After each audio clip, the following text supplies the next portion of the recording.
Here I am, in the place to be.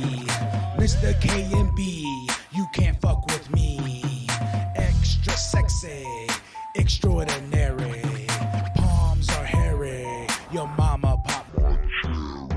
What up, y'all? It's K&B, the Sexy Ninja, in the place to be for a Paper Saber universe, and this is the Sexy Ninjacast, brother. I don't know why I said that, but I've been doing a lot of wrestling lately, so I needed a little bit of a break. I needed to get my wheels going, my gears going, a little bit of something else inside my bubble in my world. And this is a podcast all about K&B, the Sexy Ninjas, loves, interests, everything that he appreciates in life. And what I really appreciate in this world is DC.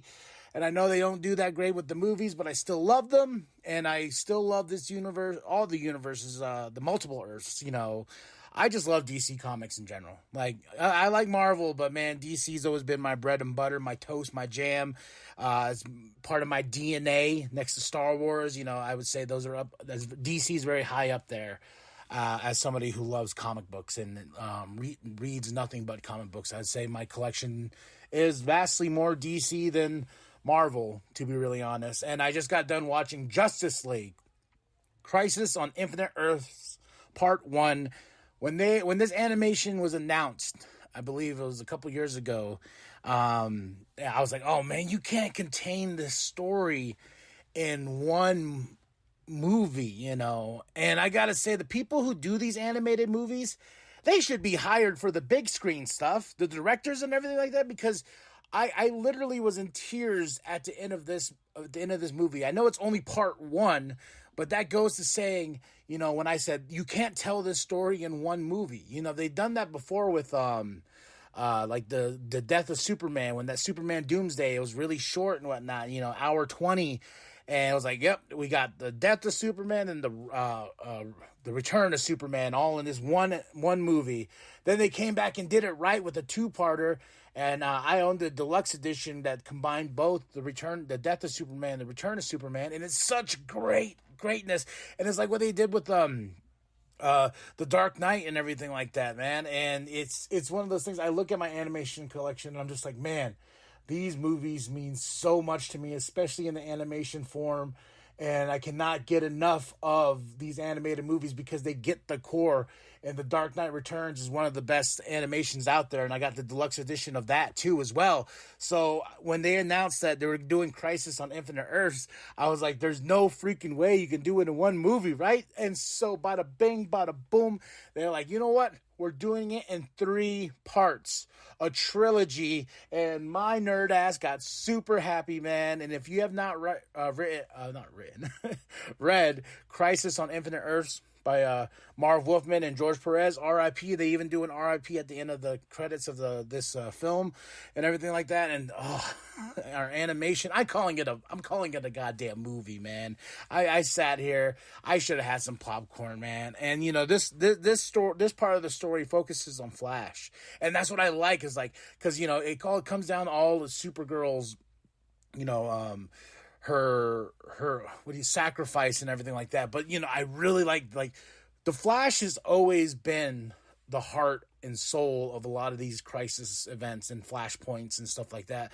And I like what they really did here with him and Iris, and we got this Flash in this movie. And what I really like about it too is they got the elements of Crisis. You got Harbinger, who was supposed to go out and go collect all these superheroes so they can take them to Monitor, and they can go come together and try to figure out, like, they got this antimatter, wave coming and destroying all these Earths and stuff like that. I got to see the Crime Syndicate, and there's this one great scene in Crisis Part 1 where Ultraman's like, there's buildings falling, and he goes into the building. I'm like, why is he saving that building? He doesn't give a fuck. But no, it was going to go into his tower, the Crime Syndicate tower. He grabs it, pushes it all the way up, and then lets it go and fall to the other side. I was like, oh, that is such good stuff. And there's another great moment, and there's some really funny moments and really touching, heartwarming moments in this movie that I love so much, especially when Batman meets Robin from another Earth, and Huntress, his daughter. Well, not, it's because when you got multiple Earths, you're going to run into other versions of yourself.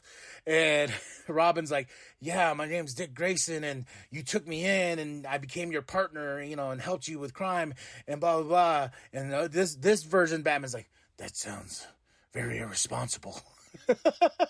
Taking on this kid and everything.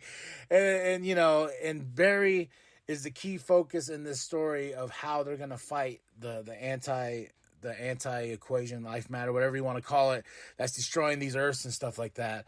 And it's a really cool adventure. And I text Doug, I was watching it, and every time he went through the Speed Force and the tunnels and everything like that, I was like, man, this looks more real in this animation than it does in the Flash movie. The animation is beautiful too. And if you have not seen War World, I would highly, highly recommend watching War World before you watch part 1 of this, because that's a really cool story. You got Superman, you got Batman, you got Wonder Woman, the Trinity, and they're all in different weird worlds and whatnot.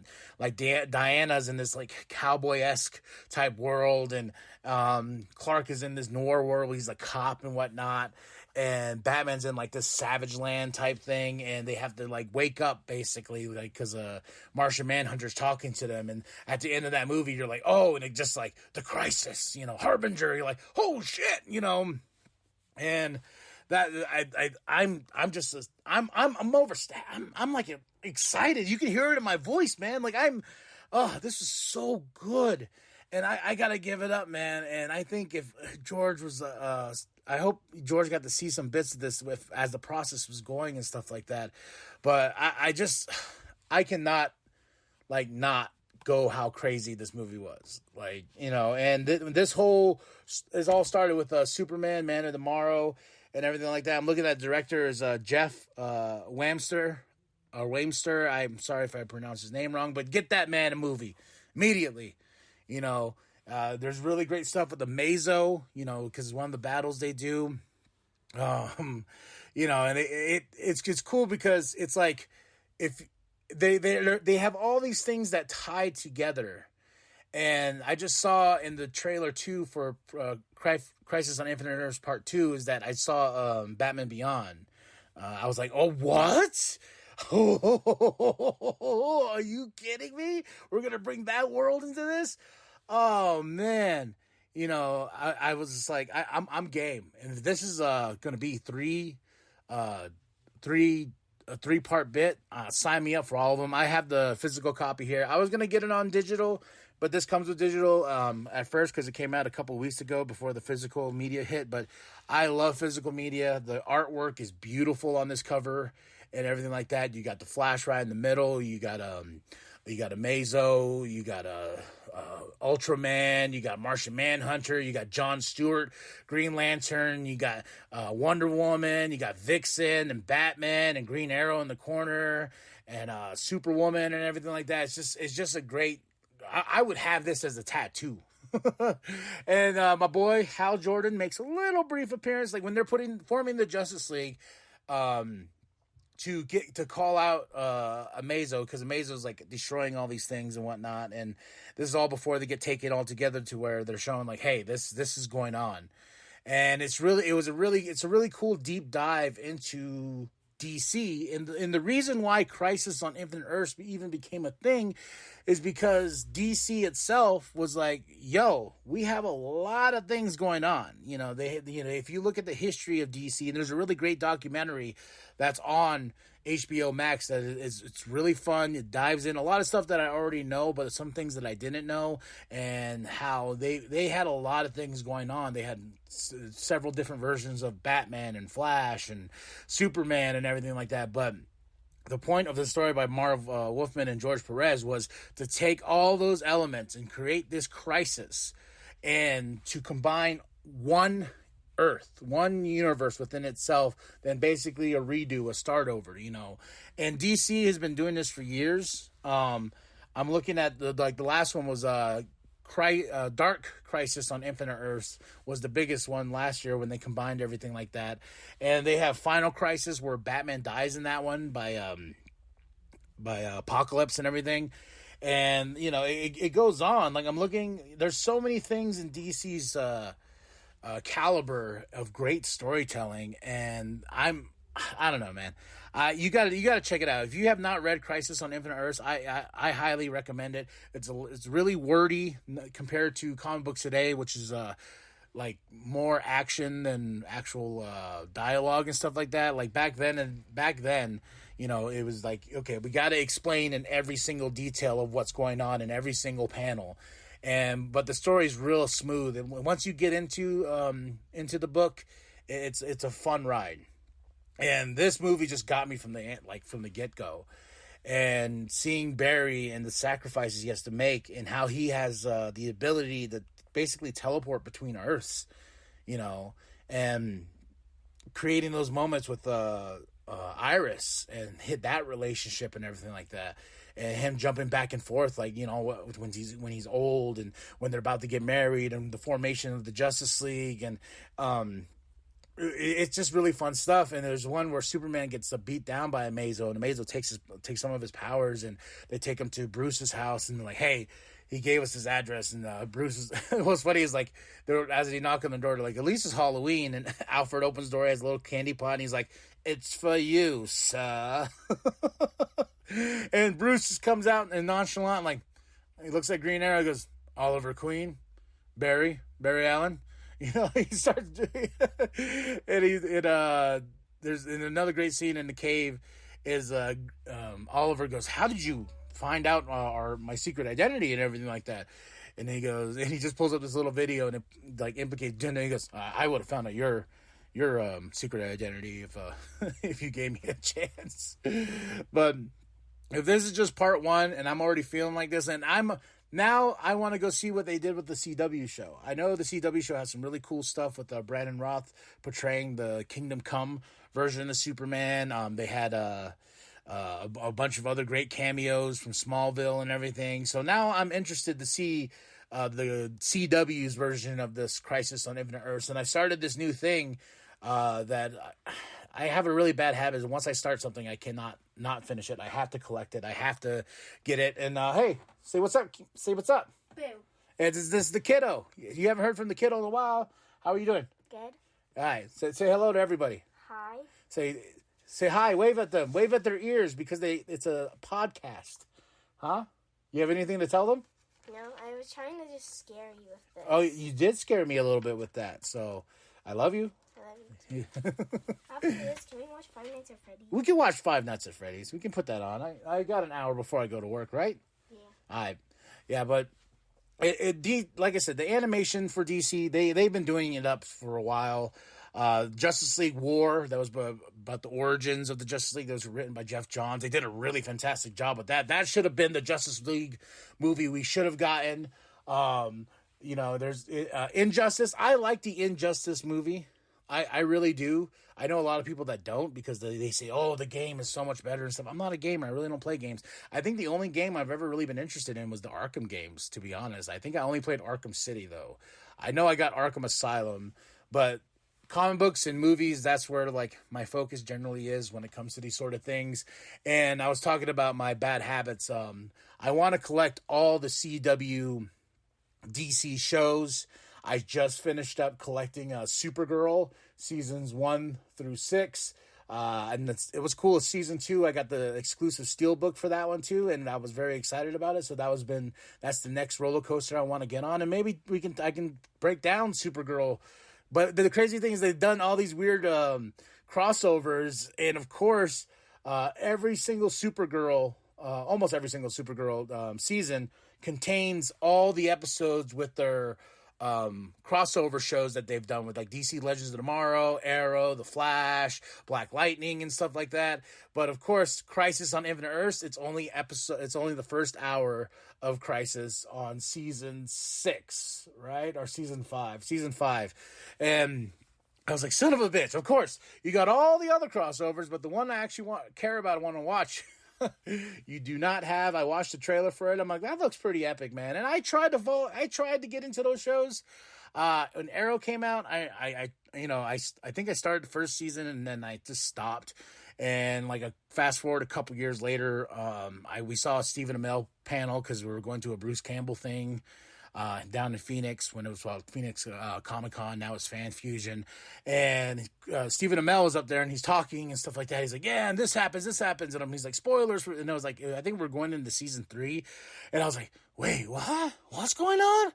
Holy shit! I have, and I binged all the way up to that season. I think it was season 3 that was around the corner or something like that, or going into season 3 that was about to come out. So I binged the first 2 seasons, and then I was like, oh shit! Then the Flash came around, and I was like, oh my god, I have to, it was so good.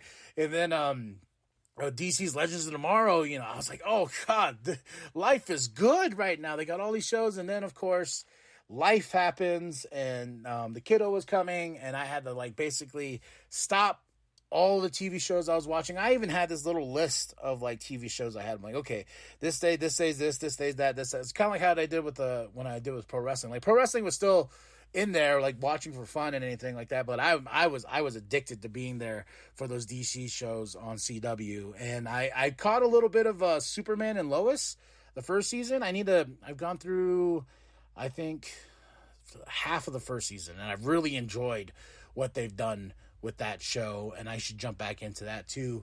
But hopefully this opens up, more stories and stuff like that. I know we got the part 2 and part 3 hopefully coming this year. I saw the tease for part 2, and I was like, I need that in my life immediately because we're not getting really anything DC related until Joker comes out. I know Aquaman just dropped. I want to rewatch that movie and stuff like that and see how I still feel. Yeah, man. And you if you're not a big DC guy, I get it. I understand. And I also heard too that they're gonna do a full-blown Watchmen animation. I was like, okay, I would like to see that. I do enjoy the Zack Snyder movie. I got the complete story collection on 4K, and that's a doozy to get through, but it's a fun ride. And there's so many other stories I want told.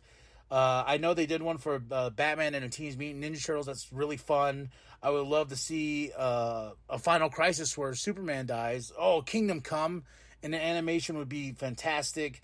I'm reading Batman Shadow War right now. That would be really cool to see. And I know they're doing some anime Suicide Squad movie that's coming up that I saw. Then they're doing an Aztec Batman movie that's going to be coming out. So, and looking at all these stories, I would love more with Wonder Woman. I would love an Aquaman, the war of, they did an Atlantis one before they did the reboot again of these DC animated movies. And that's what I like too, is there's a storyline that it all started with Superman, Man of Tomorrow. And that's a fun one. And other great animations from DC. If you don't like Teen Titans Go, I don't know what's wrong with you, because Teen Titans Go is fantastic. I love the movie. I love the movies. The first movie I like, Teen Titans Go to the Movies, I really enjoy. Also, so the Superman show, My Adventures with Superman, it's like an anime style. I'm not a big anime guy, but I do love that Superman show. Harley Quinn, I need to catch up on that. The first 2 seasons were fantastic. I heard season 3 just gets better. They even did I think they're bringing Kite Man, right? Kite Man's getting his own show. So as much as I'm like, oh, there's no cinematic DC movies, besides Joker 2 with Joaquin Phoenix and Lady Gaga, I'm like, I'm not, the next movie, Superman Legacy, that's not until next year. After seeing Justice League Crisis on Infinite Earths Part 1, I'm like, I'm fine. I can watch this all day, every day. I want to rewatch Warworld because, there's something that happens in this movie where I'm just like, oh, that is dope. The connection is unreal. The paying attention to detail is unreal. And you made me cry in this thing with, thank the Lord. But shout out to the team that did this movie. The animation's great. The artwork's great on the cover. I cannot wait for part 2. I can't wait to see where we go or what's next, especially on the horizon for DC. I am excited for Superman Legacy. I think I did. No, I did. I did do a podcast on the whole announcement James Gunn did for his new DCU. And I want to know what he thinks of these movies too, you know. And I'm curious about, if you watch My Adventures with Superman, he's talked about he wants a younger Superman and stuff like that. And if you watch My Adventures with Superman, it's a younger Clark. You know, he's an intern at the Daily Planet with Jimmy Olsen and Lois Lane. They're interns as well, and you're getting a feel for the relationship between Lois and Clark, and finding out about Lois's dad, how he's, you know, he doesn't like Superman, and General Lane, and that was cool in the Superman and Lois show. Like, they automatically put that off the back, and I was just like, okay, cool, you know. And I don't know, should I check out Crisis on Infinite Earths, the CW show? I've heard nothing but good things about it, but I also heard that the Flash kind of loses its speed towards the final season of that show. Heard Arrow kind of, I heard he dies. Then that's what sparks the rest of the shows and stuff like that. So I've heard mixed things, you know, about the CW shows, but I do want to collect them all. They're all going to be in my collection. I also have Peacemaker, the first season, because Peacemaker is such a good show. James Gunn's The Suicide Squad is great. I'm just looking up in the collection. Gotham by Gaslight's a great one too. Let's see. I'm trying to see. The Green Lantern movie was all right. I would say that's the only one I was kind of let down with, because I just didn't care for how John was portrayed and how he used the ring and everything. But that's besides the point. I want to talk about Justice League Crisis on Infinite Earths, Part 1. Go check it out. Check out the book too, by Marv Wolfman and George Perez, and R.I.P. for real, man. That, like, right when that little thing came up, I was just like, oh. And then I was like, I gotta watch the teaser, 44-second teaser. And I was just like, oh, I can't wait. So Justice League Crisis on Infinite Earths Part 1. Go check it out. The animated movie from from Warner Brothers and DC and everything like that. It's good stuff, and you will not be disappointed. And you'll have more feels than you did for the cinematic stuff that has come out recently. Well, for me personally. Just for me personally, I still have my feels with the new DC movies and everything like that. So, all right, y'all. Go check it out. Tell me what you think. Like and subscribe. Share it with your grandma. Share it the bum down at Walmart. I am KMB the Sexy Ninja. And remember, stay sexy, ninjas. Whoop, whoop. Welcome to the wicked shit. Oh, yeah.